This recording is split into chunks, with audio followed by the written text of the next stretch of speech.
So, good morning guys. Papunta na kami ng Sweden. Ang oras ay 2:30 in the morning. At ang temperature sa labas ay negative 2 degrees Celsius. Kita nyo naman, umuusong yung bibig natin. So, suot nga pala natin yung the North Face na jacket. Meron tayong fleece na jacket. Meron tayong heat tech sa loob. Sling bag na Nike. Tapos, suot natin ay black na cargo pants. Suot natin yung Travis Scott with yung olive na with pink laces. So ano nga pala, ito yung dala naming mga gamit guys. Good for 9 days na yan kasi after namin sa Sweden, diretso kami ng Athens, Greece. So yan lang yung dala namin guys. Wala kaming hindi na kami nagdadala ng hand carry kasi nga pag sa eroplano na mahirap ilagay yung hand carry sa overhead cabin, tsaka mahirap din kunin pag land ng eroplano. So pag land ng eroplano, diretso labas na kami, tapos kukunin na lang namin tong dala namin na check-in.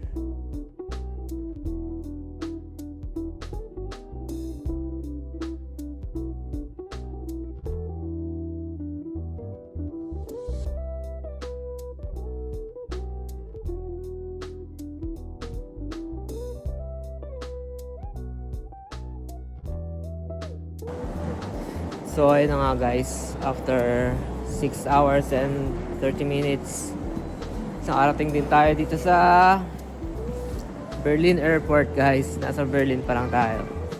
So mag-check-in kami ng luggage, tapos diretso na kami sa gate. Yun lang guys. So ito lang yung self-check-in guys. Pindot-pindot ka lang dyan.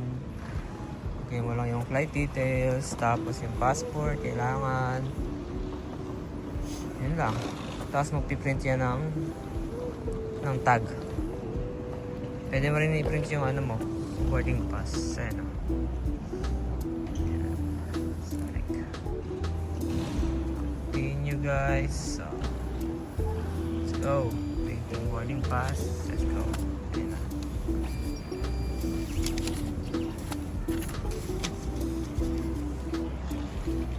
Ayan guys. Print natin yung bag tag. Kasi hindi nag-print kanina. Talasan yan.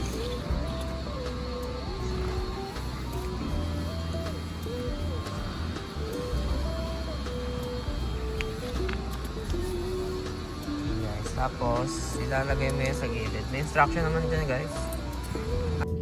Yan guys, pagka-print ng tag, kakapit mo lang dyan. Minsan sa taas, minsan sa gilid. Depende kung ano yung instruction. So after nyo may lagay yung bag tag guys, lalagay nyo yan dito. Diyan. Diyan. Tapos gano'n nyo itong pang scan barcode. Ayan. Yun na siya guys. Kung saan na siyang pupunta doon. Pangalawa. Tapos, ng barcode. Yan. So, yan yung receipt guys. Lalabas din. Let's go! So guys, dito na kami sa loob ng gate. At, hihintay na lang. Flight namin, 11. Yung boarding mga 10 AM.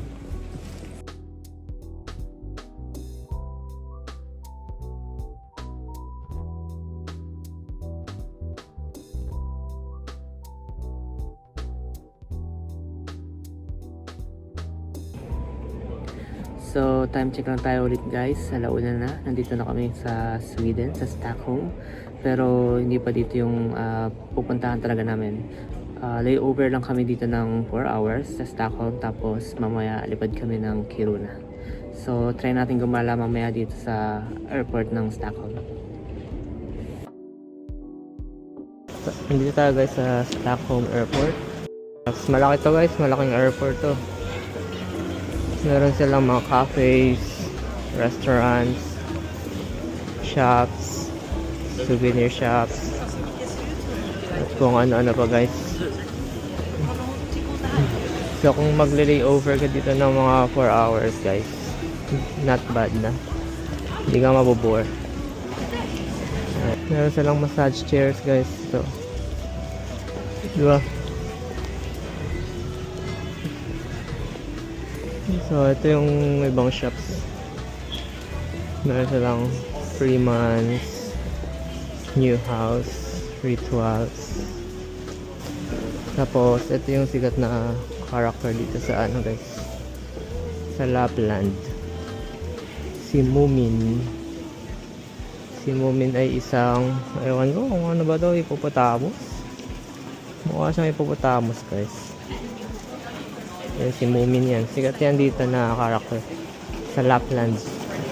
So of course guys, meron silang duty free, hindi yan mawawala sa mga malalaking airports.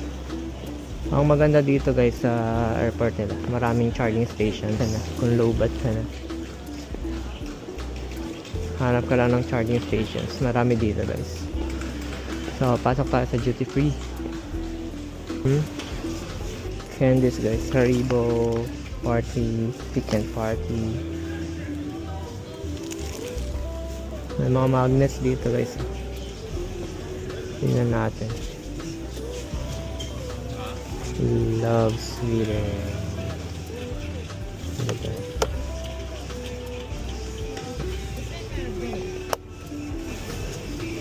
Yung mga scarves dito. Tsaka caps. Ito guys, oh. Ganda, oh. Gucci. Ito pala yung itsura natin guys, oh. Outfit check. Yan tayo guys. Jacket, winter jacket, meron tayong fleece jacket, cargo pants na black, tapos suot natin yung Travis Scott natin na medium olive na may pink laces. So, meron tayong heat tech na babataas guys, hindi tayo lamigan. Yun lang. So ito yung isa sa mga souvenir shops nila dito, Swiss shop. Yung mga t-shirts, jackets, caps, magnets.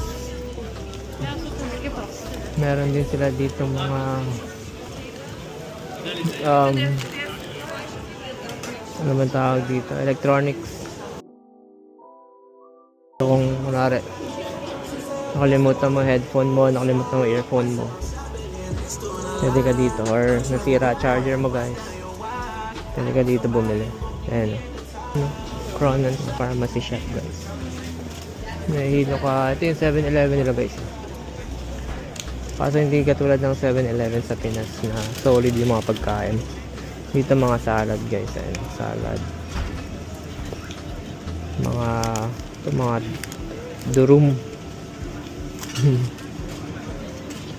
Mga yogurt guys. Ayan, sila dito mga tinapay. Ayan. Candies. Coke. Ayan guys, yung mga kainan dito. Tulad yan, Hawaii Poke. Tawag dyan. Fresh Forward.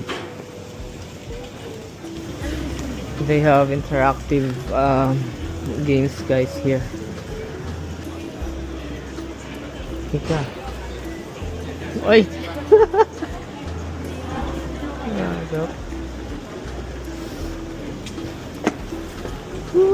Uy, nice. Diba?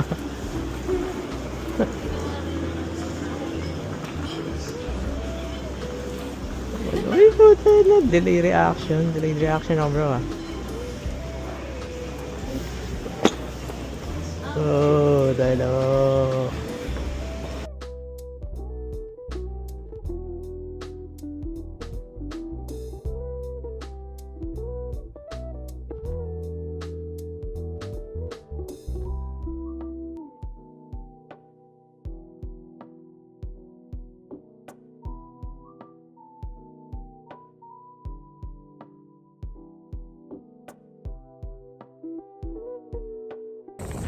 hey guys, good evening. It's 8 in the evening at kakarating lang namin ng Kiruna.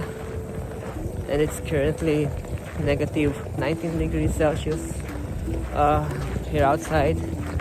And sky is clear, but unfortunately we weren't able to see the northern lights during the flight.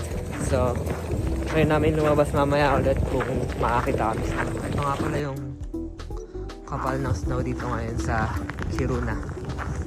Ayan. So guys, nandito na kami sa hotel dito sa Kiruna. Ito ay Felten Hotel or something like that. So, maliit lang siya guys, pero mahal kasi yung mga hotel dito sa Kiruna nung nag-book kami. So, double single bed siya guys. Tapos, may maliit na TV. May CR. Tapos, meron siyang balcony guys. Ito. Ito yung balcony niya guys. So, kung gusto mo makita yung Northern Lights, andito siya. Ito guys, merong Northern Lights. Ayan oh. See? Just right outside the hotel guys. There's the Northern Lights. See guys? On our first night here in Kiruna, that's the Northern Lights guys. Let's go.